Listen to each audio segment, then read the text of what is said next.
understanding this.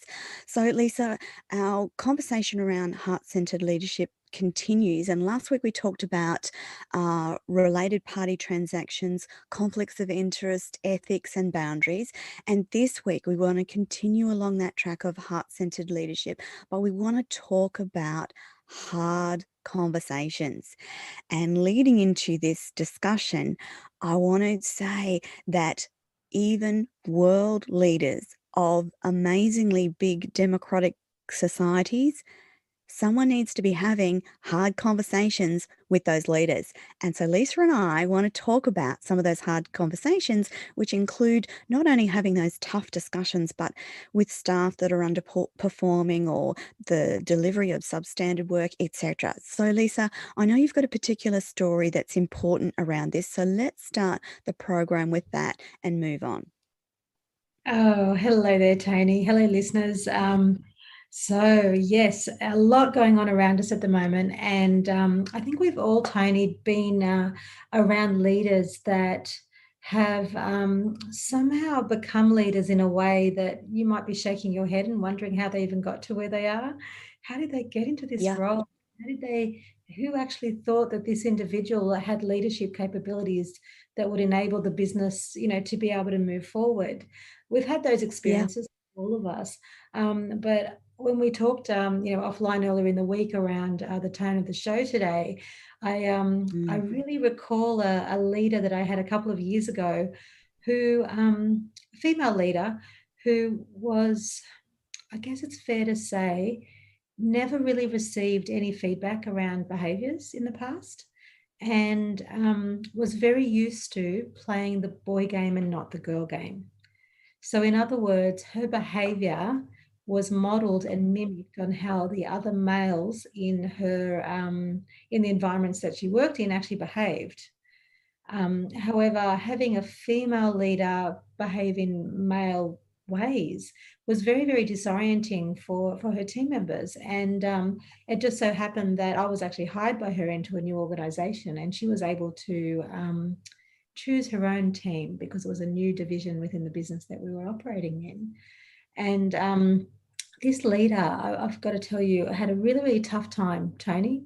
And the reason why she did was because people couldn't relate to her in the way that other leaders were relatable, because, as I said, she was behaving in a way that was very, very masculine, very male. And we all know that there are different standards, I guess is the best way to describe it, around how males behave and how females behave. Little examples. If, your male boss doesn't say good morning to you in the morning, you don't really think very much of it, but you sort of have an expectation that you'd say good morning to your female leader and she'd say good morning back. If the male's had a bad or whatever, he'd keep his door closed and you wouldn't think much of it. Whereas with female leaders, your expectations are a little bit different. In this particular case, I think it's fair to say that because this particular leader was actually, it was a new level of the organisation that this woman was working in as well. She really had a hard time, Toni, because she just behaved the way that was always acceptable to her in the other environments that she was in. What she didn't recognise, though, was that the lines around behaviours and values in the organisation she stepped into was different. And as part of that, we actually needed to undertake 360-degree surveys on ourselves and on her as well. And I'm not sure if you've been involved in processes like that before, where you're actually doing those 360-degree surveys, and typically they're actually run across the organisation as well as above and below. So she had her peers commenting on her behaviour, she had a leader above her commenting on her behaviour, and she had us, her executive team, commenting on her behaviour as well. It was, and of course, vice versa, she was actually also doing the same with us. Interestingly, from a feedback standpoint, myself and my peers' feedback was very, very complimentary from everyone except her. And yes, it was quite, I guess, baffling. We all had different types of relationships with her, some a little bit more cordial than others. She was quite argumentative, very ego-driven, not very much self-awareness at all. And I think that that was probably one of the key things that we found it most hard to sort of get our heads around, how a female didn't have that emotional intelligence and self-awareness to really Yes. understand that her behavior was impacting people. So Yes. the result of these surveys, she actually got quite poor results from every direction, across, above and down. And we ended up having to have a team offsite to actually work through the results. And I'm sure you can imagine, Tony, Uh-huh. that this offsite was the most. It was described by some of my peers as the most traumatic experience that they've ever had in their entire Yes. life, because we actually had to sit down and give her real feedback around what was going on and what wasn't, and how it made us feel, so that she could actually come to terms with the realities of the behaviors that she was dishing out to others. Lisa, how I can't imagine being in that situation where my behaviors had completely affected a team to such an extent that we had to have an offsite conversation. So, number one, how did people around her prepare her for that process? And what was it like? I know what it would be like to be in that room, really traumatically uncomfortable.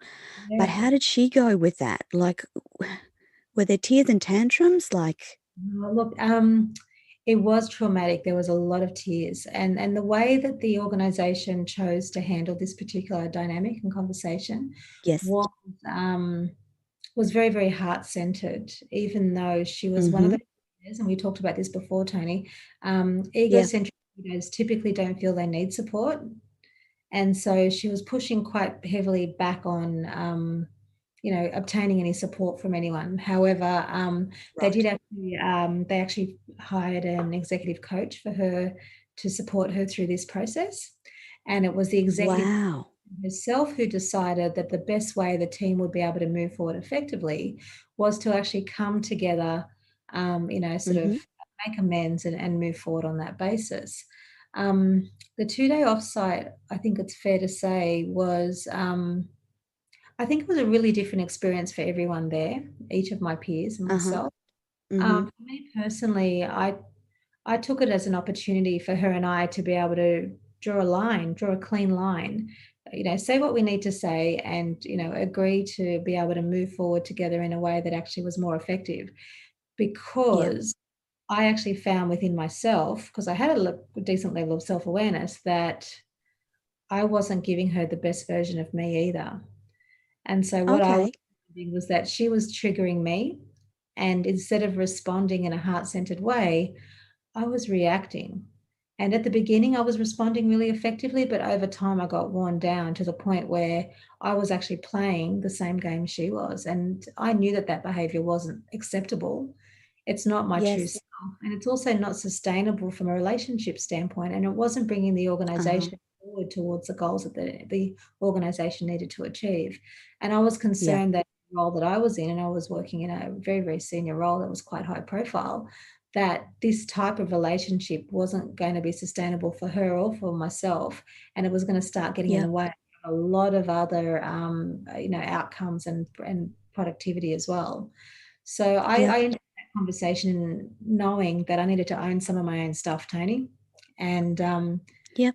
and I did. So, when it was my turn and we had to go around the room and talk about, our experience and what we'd like to see moving forward, um, I Yes. chose I chose to actually extend the olive branch and say, look, I know that my behavior hasn't been great either. So I'm not going to stand here and say that it's all her fault. It's also mine. I would love the opportunity to be able to draw the line and use this 2 day offsite to be able to draw a line, and go, let's say what we need to say and let's move forward, Yeah. knowing that we both want better for ourselves and for each other. And I'm really Yeah. pleased to say that we were able to do that. And I'm actually still in contact with her now, even though I've moved on from that particular organisation. Um, Yeah. Unfortunately, some of the other team members didn't quite get there. There was some individuals that wanted to resign following Yes. the conversation. It's actually quite confrontational to have that real conversation as well, Tony, especially when It heart-centered is. leaders are used to, not they really want to, great heart center governing leaders want to have win-win conversations. They want to have real, authentic conversations. And when the person on the other side of the table isn't giving them their true self, they're giving their ego self, it can be really, really Yes. difficult and challenging. And Yeah. so really, there's quite a few techniques that we've found that support heart center governing leaders in having these conversations as well. So yeah, it was quite it's one of those things, I think, like memory, that you just kind of you just hang on to in the back of your mind and go, I remember when, and these were the Yes. learning from that experience. I thought that I'd do something a little different this morning, Yeah. and I'm actually thinking about the American leadership at the moment. And I'd Yeah. actually like to pretend that we had a heart centered leader that could take the incumbent president into a 2 day offset and what that would look like and how you would manage that Yeah. ego. What do you Oh, wow. reckon? Is that doable? I think it's definitely doable. I think Yeah. there'd probably be some golf involved, I'd imagine. A lot of the conversation may need to be on the golf course, I'd imagine. Yes. One of the key things that I find most effective when having these types of heart-centered real conversations is making Yeah. sure the mood in the room is right. The term mood in the room is So not that much, would definitely be golf, wouldn't it? So that but would I be say it would be. placing him in a As place where he feels really comfortable and it's enjoyable, enjoy and comfortable, it would be enjoy. taking the team and having yeah, Absolutely, but it has to be something that's relatable for everyone, and sometimes that can be quite hard when you've got a rather large team, or whether you've got a team of individuals who are very, very different in what safe means to them, if you know what I mean. But if we're yes, actually if we're talking about an exiting president and an incoming president-elect, yes, um, I think probably there'd be a couple of things, I guess, that yeah, I would recommend. The first thing that we do know, Tony, is that hearts speak to hearts, and yes, acknowledging how the outgoing president, may be really feeling right now would be really, really yeah, important.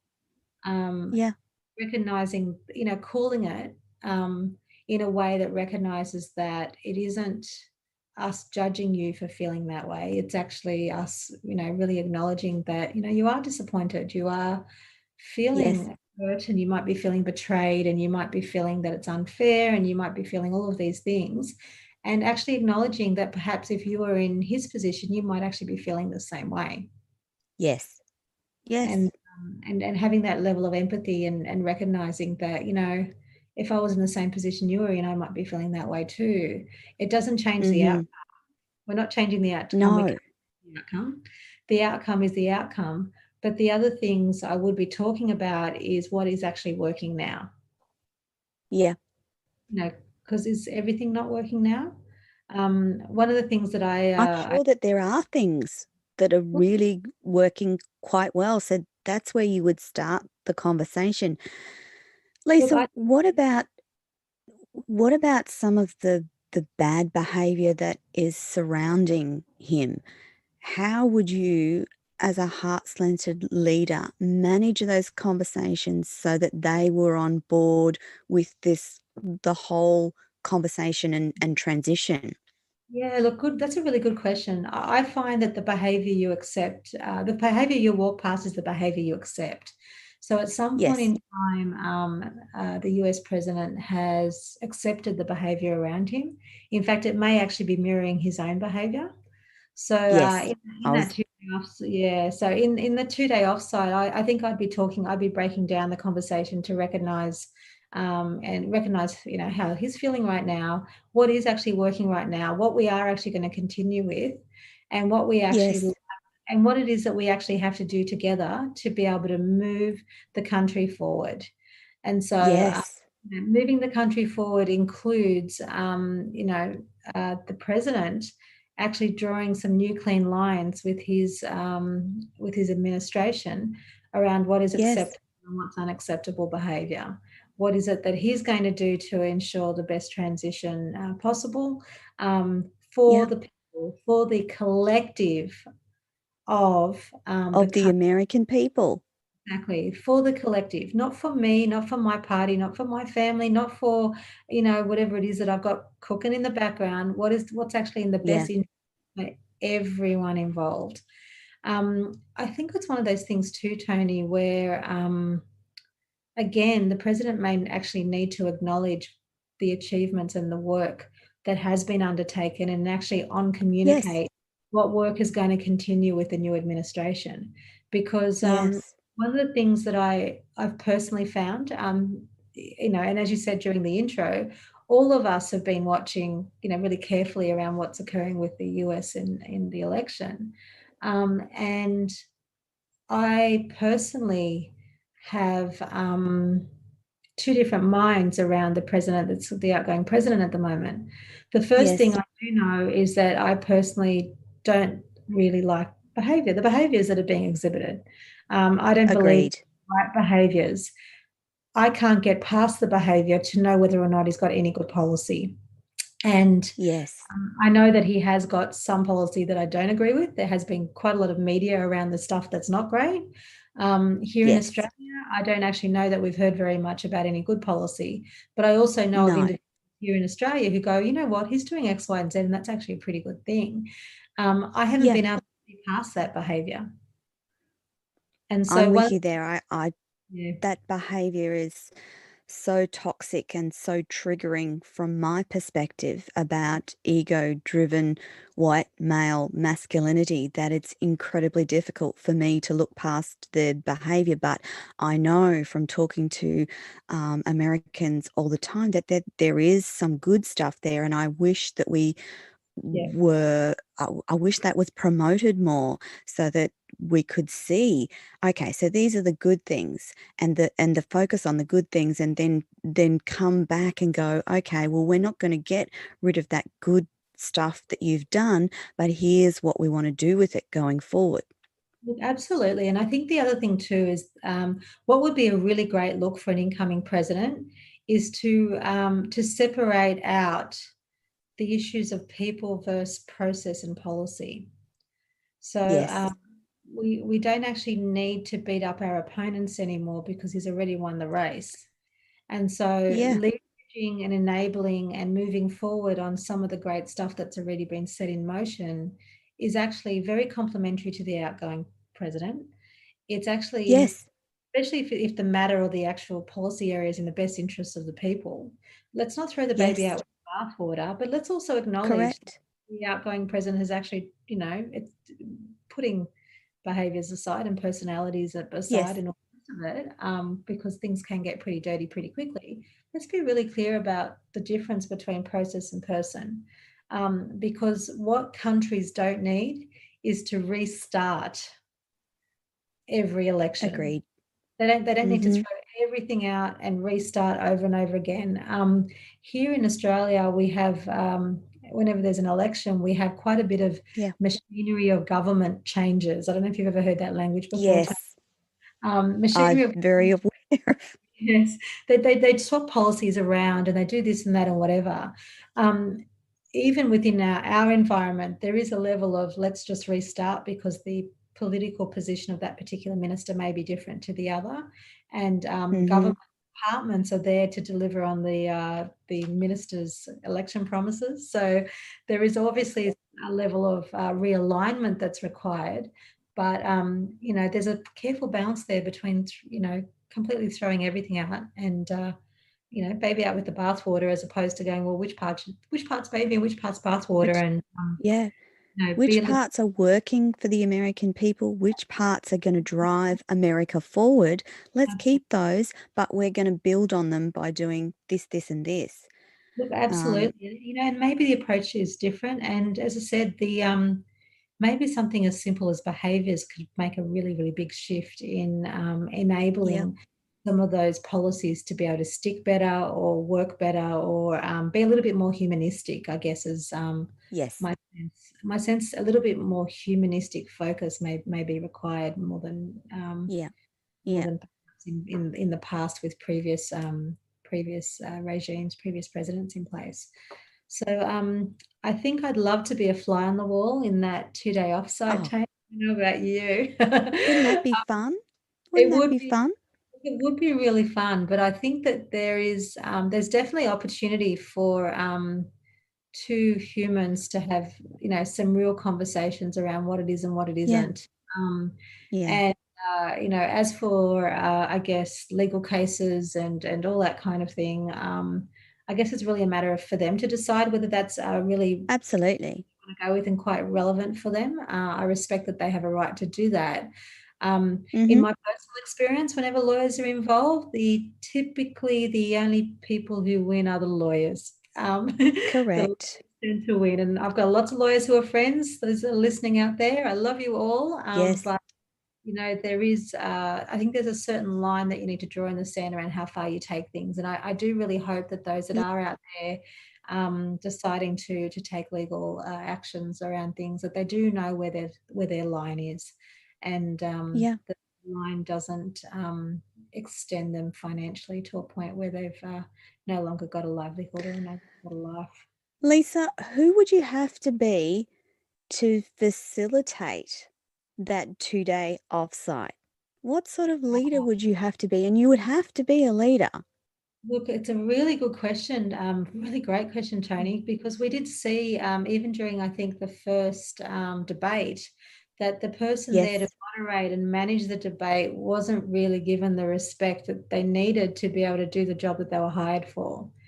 And so I think that Mhm. the decision around who could help facilitate these kind of conversations would be a really Yeah, important one.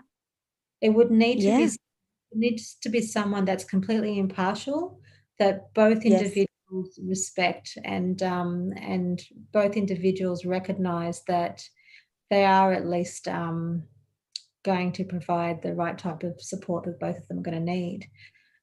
Typically, with ego-centered leaders, Yeah. you need to actually get someone with a bigger ego than they do, who they actually idolize and look up to.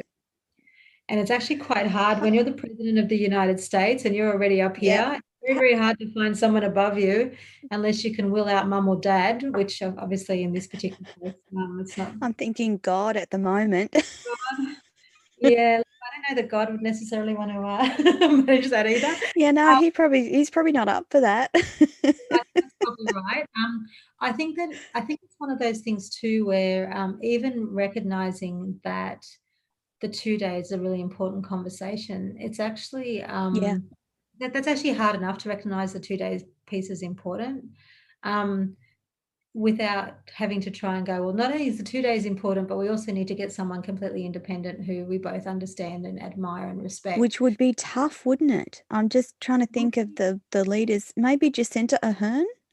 Look, I think that Jacinta might do a really, really great job, but I don't Yeah, know both of those individuals, or maybe perhaps one more so than the other. yeah. I don't know it's necessarily the right role for a female, to be really frank with you. Um, I yeah, I think it'd be great if it was a female, but I yes, do believe that in this particular case, if I was approached by an organisation who needed some support around having these conversations, I would yeah. be getting a very well seasoned, pragmatic, independent male to do the job. Mhm. And it's not every day that I would go there for that. It shouldn't Yeah. matter. But I think in this No. case, unfortunately, it does. Unfortunately, it And does. and would you have confidence that that process, if managed correctly, would have a good outcome for the American people? Look, I because of the nature of the personalities, Tony, Uh-huh. I think I would be relatively confident that maybe 60 to 70% of what was discussed and agreed would stick. And I Yeah. I think that the other probably 20 to 30% may not. And the reason why I say that Yeah. is because for these types of conversations to work really, really well, both individuals actually have to be invested in wanting it to work. Yeah. And Yeah. if one's there because they want to and one's there because they have to, they're only going to give you what Mhm. they have to, not necessarily what they want, what they should, or what others would do. I think it's very, very different when both parties are stepping into that environment, both wanting to win. And Yes. it's the difference between winning for the country and winning as an individual. And I Is think very different.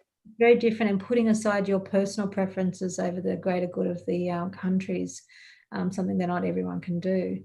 Going I back was to just my, gonna say that's a higher level ideal that not everyone has capacity or capability for, because it's a higher level of thinking, it's a higher level of evolved humanity, and look, I I think that's guess right. therein Yeah, I think it's totally right. that's where the problem is. That's where the problem is. Going back to my little example, in my Yeah, career path in the past, if both myself and that female leader didn't actually want to be able to move forward together in a way that it was going to work for both of us, it wouldn't have been successful. yeah, Um, I know that in our particular case, that there were certain things that I was doing, or even just the nature of the role I had, that was triggering yes, her. She felt, well, it came back to trust.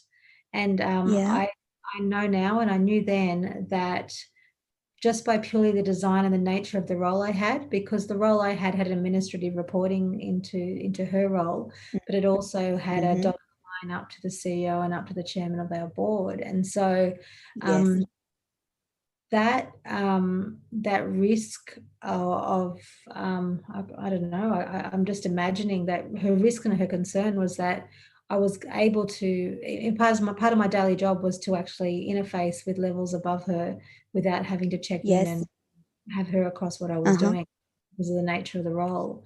And it made her very, very uncomfortable and feeling quite unsafe and unnerved. And the more that she and kept that's trust. yeah, lack of trust. And the more that she kept behaving in the way that she thought was acceptable, the more her inner self really knew that she wasn't actually taking her people on the journey with her. So the more she, had this kind of inner knowing, and I do think that she had this inner knowing that she wasn't behaving properly or wasn't behaving Uh-huh, appropriately, but she didn't know any different.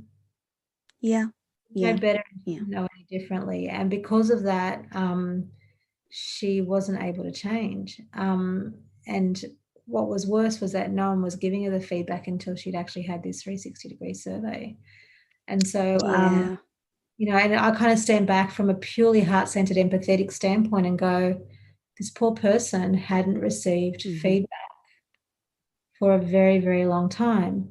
But I know yeah, that the dynamics were playing out in the past organizations, past environments that she was in, because I know that in her previous employment, I was advised by one of the colleagues that was working there that they had a huge party after she left. They were thrilled when she lived, yeah, and I just find that really, really hurtful and totally yeah, necessary. It's sort of so hypocritical and so avoidant from a behavior standpoint yes, that I think it would have been fairer and better and much, much more, I guess, reasonable for everyone mm-hmm, to have the right mechanisms in place, to have the right conversations at the right time and in the yeah, right way. And sometimes Toni, we've all been confronted with these situations where we have to have these hard conversations. And yes, heart-centered governing leaders feel it really, really strongly. They stay awake at night over these yeah, conversations. And yes, they forget that typically we hire in our own image. So the people around you that you've hired typically are in your yeah, image. If you're a heart-centered yes, individual, feeling that something's not right, you might actually find when you start these conversations that the individual on the other side of the table actually has been sensing or feeling something hasn't been right either. yeah, Heart, okay, hearts talk to hearts. And so that's kind of how it plays out. However, when heart-centered governing leaders have egocentric leaders above them and around them, yes, take a yeah, nice deep breath. It gets tough, right? yes, Tough. And what it ends up coming back to is the heart-centered governing leader being really, really clear on what their own intentions are and where they're coming from, and also yeah, being very, very clear around when they're getting triggered and whether they're responding or reacting. You Yeah. can hold your Yeah. lines. You can hold these really nice true lines in a really respectful, constructive way, or you can be Yes. triggered. You end up behaving in a in a mirror effect of what's being thrown at you. You end up throwing Yeah. it right at them, and that's Which not who you are. It doesn't sit well. which leads me to that whole idea of constructive criticism and how you deliver that. You and I have both been in those rooms where the constructive criticism is delivered, and then you end up with a cranky, irritated leader telling you these things and them getting crankier, upset, angry, and you're left going, what? I What's don't, happening? yeah, Oh, yeah, absolutely. Yeah, and yeah, these things can play out in a couple of different ways too, right? So sometimes I've found that our cranky egocentric leaders are upset about you not doing something that you never knew they wanted you to do. And so yes, that's actually about how you check in before you start something and ask them, do you have any position or perspective around how I'm about to do X, Y, Z? Because I'm yeah, about to do it. And being really clear up front around, with the leader themselves, have to be really clear up front around, if you do have expectations, communicate them. But that yeah, hindsight smacking, I expected you to do this and this. Well, I didn't know that. Getting yeah, really clear and putting some really great communication processes in place so that everyone is being fair to each other and is on the same page around expectations instead of smacking in yeah, hindsight.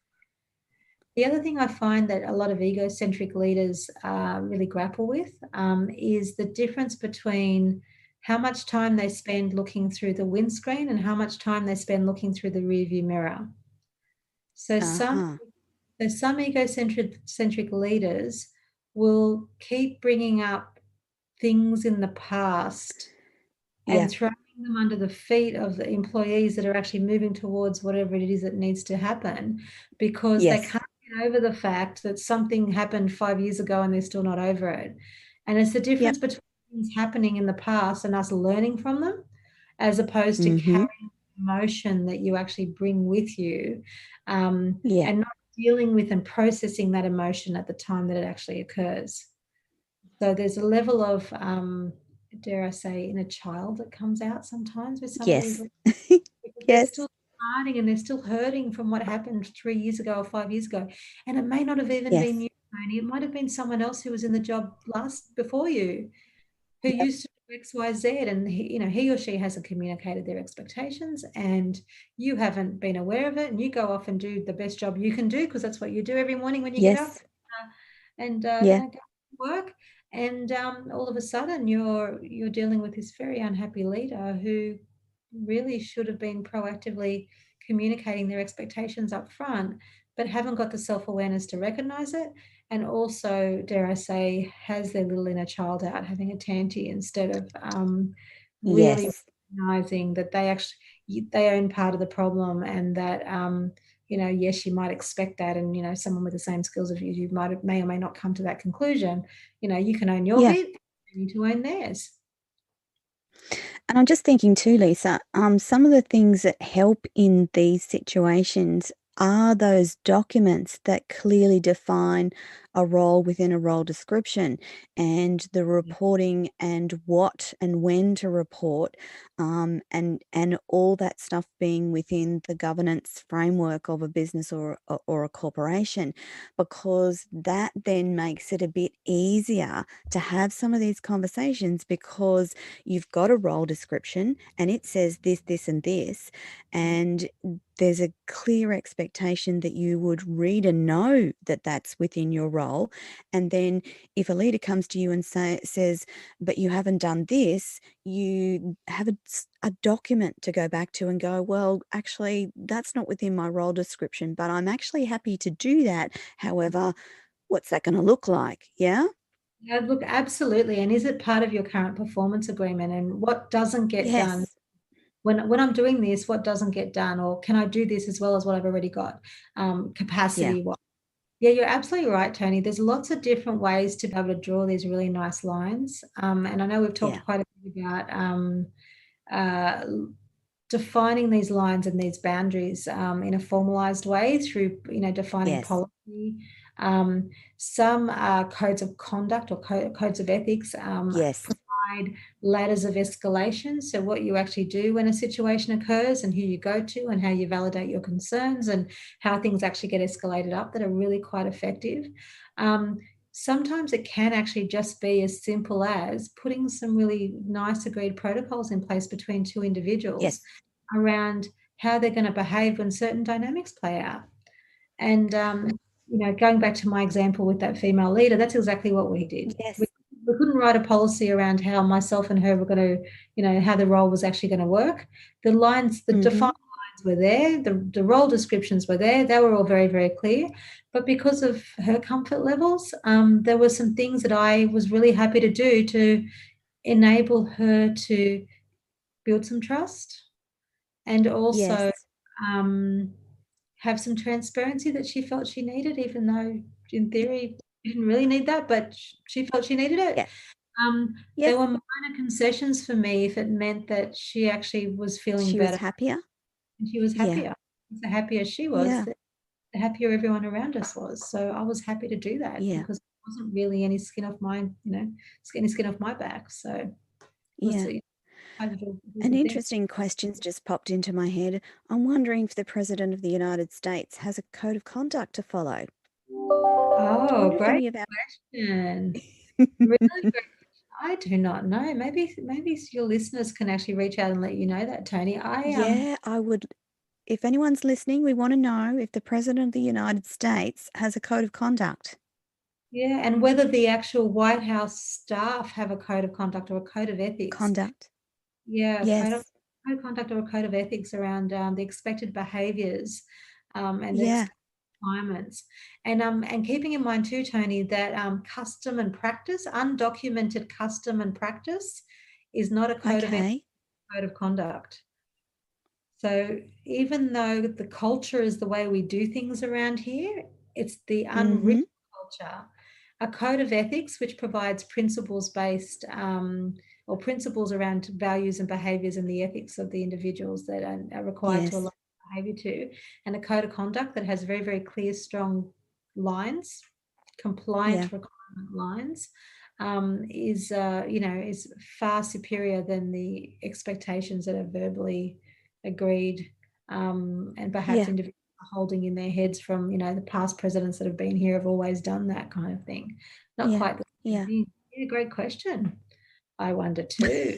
I do wonder I too. know that just dropped into my head, and I thought, oh gosh. And then in having that conversation, who is the person that uh, oversees that, and who's the person that brings those codes of conduct? Who governs that? Who Is governs it it and who the holds American to account? people? That's right. Yeah, who actually holds the president to account? I mean, obviously Yes. through the voting process they do. Yeah. However, it doesn't necessarily help them during the 4 years that they're actually in their roles. Yes. So I think it's one of those things where, yeah, it's a great question.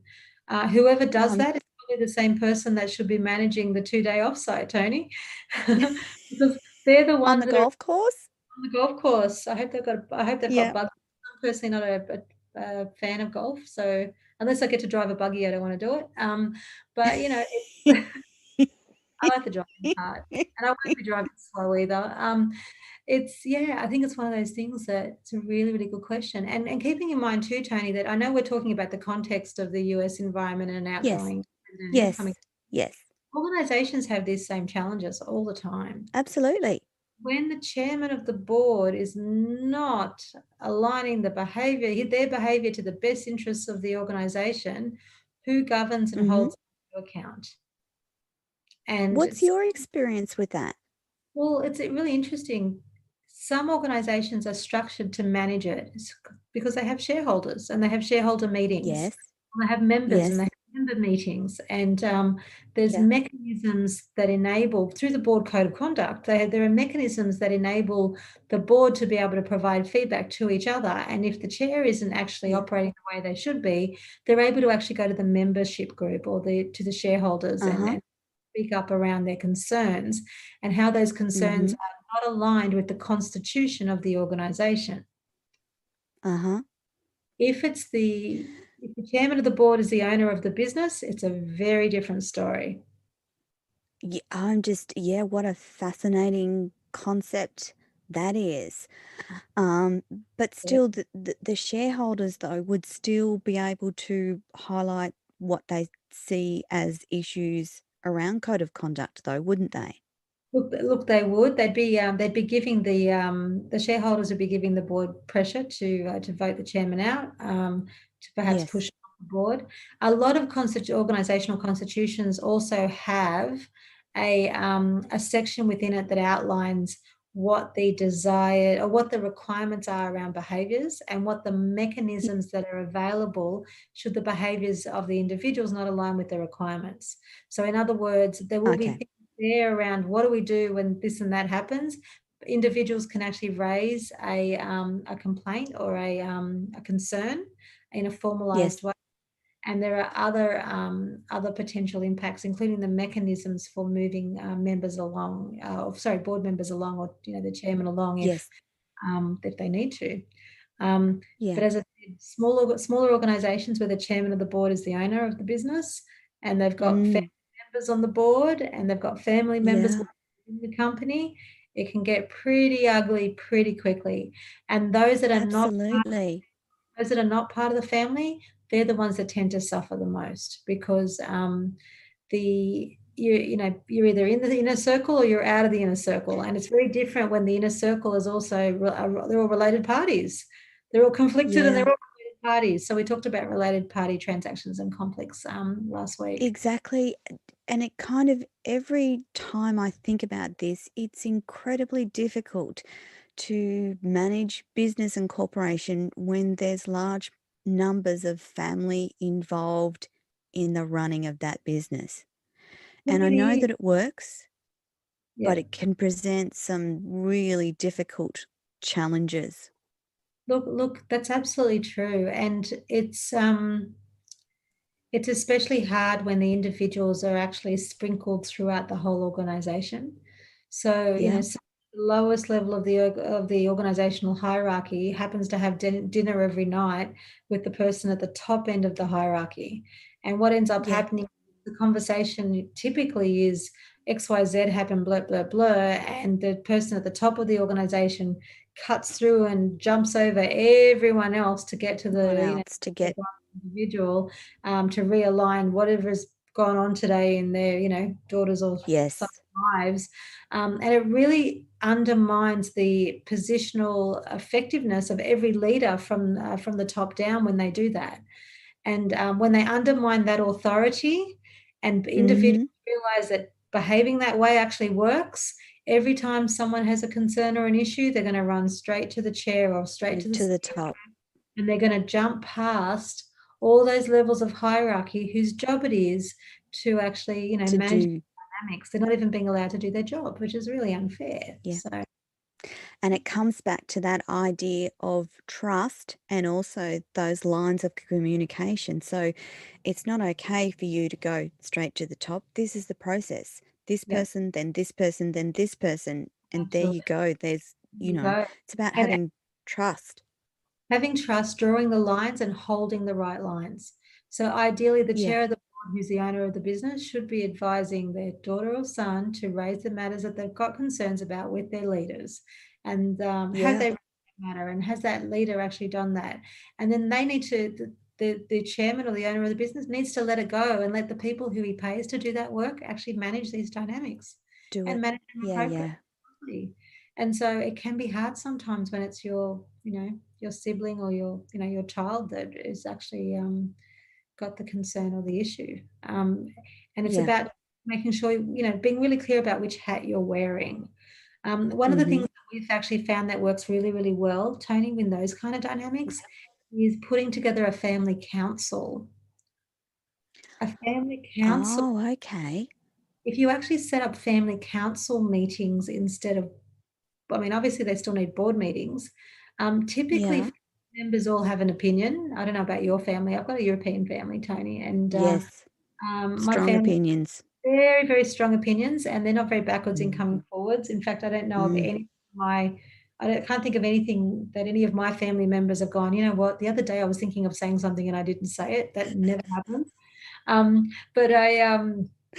But what I find is that in council, if we set up family council meetings, Yeah. individuals who actually don't have decision-making powers can actually voice their concerns and their issues. And someone independent, we actually do this. We moderate and mediate the family council conversations in a very, very structured way. And at the same time, we're Yes. actually providing, I guess, some mentoring and training for all the family members who are involved in this business to understand what their role is and where they need to play professionally, and how to turn those, which hat to put on, Yes. um, Yeah. personally and professionally, to make sure that they're actually engaging in the right way. And, their insights are important, but there are mechanisms, and making sure those right mechanisms are in place to be able to support them in the way they need Yeah. it. And it's, Yeah. So, Lisa, part of what the Governance Collective does is help facilitate those difficult conversations. Yeah. yes, we do. And the way we do that is actually severalfold, Tony, because Yeah. as soon as a difficult conversation like that comes up, the first thing we look for is what governing documents and governing processes are in place that, or not in place, that actually got us here to Yes. where we are right now. Yes. Sometimes Yes. those conversations are things like, why doesn't your son, daughter, brother, sister, wife, partner have a performance agreement around what the expected Yes. performance is? Because everyone else across the business does, and you've got haves and Yeah. have-nots. And so it Yeah. may be helping with those kinds of mechanisms first, before we get to the point where we say, okay, this is your lane, this is your lane. Every time you do this, you're going in their lane. It's not your lane. Is your lane the Yeah. right lane? Why do you care what they're doing anyway? All that Yes. kind of, really, really clear about where everyone needs to play. And we definitely can help them with those conversations if they need it. We're actually doing quite a lot of Yeah. that right now via Zoom, Tony. So for those that Yes. are in the US and thinking, oh, how do I find someone local? Yes, you can definitely do that.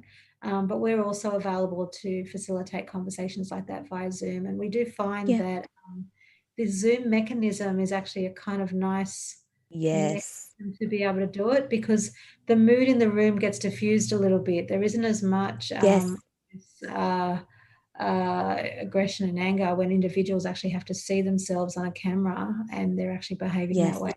There's something that kind of, I guess, distills through that process, which also is quite effective. And Zoom has capacity for quite large gatherings of people in that format, and Yeah. the ability to manage who's speaking and who's muted. And actually, I'm just thinking that that would be quite a nice way to have some of those Yeah, difficult conversations. it is. And you know what else Zoom does? I sound like I'm plugging Zoom. I don't get money for plugging Zoom, I promise you. But Yeah. you know, Zoom actually does have a voting facility. And so one of the things that I've been Oh, finding does it?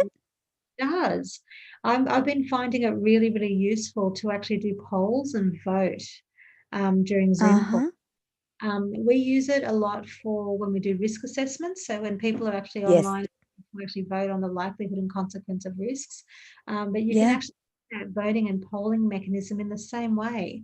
And the beautiful thing about it, Tony, is that every individual gets the opportunity to click and have their vote. Yes. So Yes. even if you can't speak over Uncle Marcus or whoever it is that likes to hear the Yeah. sound of his voice while he's speaking, whoever it is that's got that ego kind of approach, every individual in that room, within the Zoom room, gets to have a vote, even if they don't even get to put a word in. So it's quite a nice, quite That's a nice. really cool. I didn't know that Zoom did that. It does, yeah, it does. Fantastic. Well, Lisa, on that note, thank you for going with me in the bigger American politics conversation and behavior management.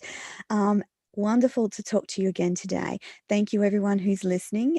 You've joined Lisa and I today talking about heart-centered leaders and how they manage conflict and have those hard conversations. For a replay of this show, just jump on to Radio Tony and you will find the links to the replays of the live show. And we will be back next week with more conversations around heart-centered leaders. Thank you so much, Lisa. And that's our lot for this week. Bye for now. Yeah.